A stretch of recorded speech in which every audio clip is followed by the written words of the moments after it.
السلام علیکم ورحمۃ اللہ وبرکاتہ۔ محترم بھائیوں، اردو زبان کی پہلی کتاب میں ہمارا آج آخری سبق ہے۔ بالکل زراعت کے سبق چل رہے ہیں، سبق نمبر 4 ہے زراعت کا، یعنی آخری سبق ہے بالکل۔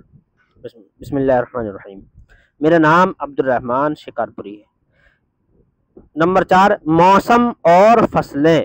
نمبر 1 پچھلے سبقوں میں پڑھ چکے ہو، سال میں 12 مہینے ہوتے ہیں۔ یہ بھی معلوم ہے کہ سال میں کتنے موسم ہوتے ہیں؟ 3 موسم ہوتے ہیں، برسات، جاڑا، گرمی۔ نمبر 2 اچھا تو برسات کب تک رہتی ہے؟ اساڑھ کے مہینے میں شروع اور کوار میں ختم۔ اس موسم کی کھیتی خریف کی فصل کہلاتی ہے، اور جو چیز اس فصل میں بوئی جاتی ہے اس کو خریف کی جنس کہتے ہیں۔ نمبر 3 برسات کے ختم ہوتے ہی جاڑا شروع ہوتا ہے، کارتک سے ماگھ تک رہتا ہے۔ اس موسم کی کھیتی کو ربیع کی فصل کہتے ہیں، اور جو چیز اس میں بوتے ہیں ربیع کی جنس کہلاتی ہے۔ نمبر 4 جاڑا رخصت ہوا تو گرمی آئی، پھاگن سے لے کر جیٹھ تک رہتی ہے۔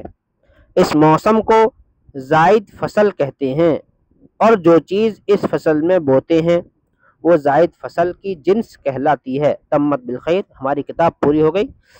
تھوڑا سا یہ حاشیہ لکھا ہوا اس کو بھی پڑھ دیتے ہیں، ویسے یہ کتاب کے سبق میں ہوتا نہیں ہے لیکن پھر بھی پڑھ کر سنا دیتے ہیں۔ متحدہ ممالک متحدہ آگرہ اودھ میں 3 موسم ہوتے ہیں۔ اب تو یہ ممالک تو ہے نہیں، اب تو ہمارے شہر ہے یہ اس وقت۔ بہرحال یہ کتاب پہلے کی لکھی ہوئی ہے، آزادی سے پہلے کی، تو اس وقت یہ الگ الگ ریاستیں تھیں، اس لیے انہوں نے متحدہ ممالک لکھا ہے ان کو۔ آگرہ تو آگرہ جہاں تاج محل ہے، اور اودھ کہتے ہیں لکھنؤ کو، جیسے آج کا لکھنؤ ہے اس کو اودھ کہتے ہیں۔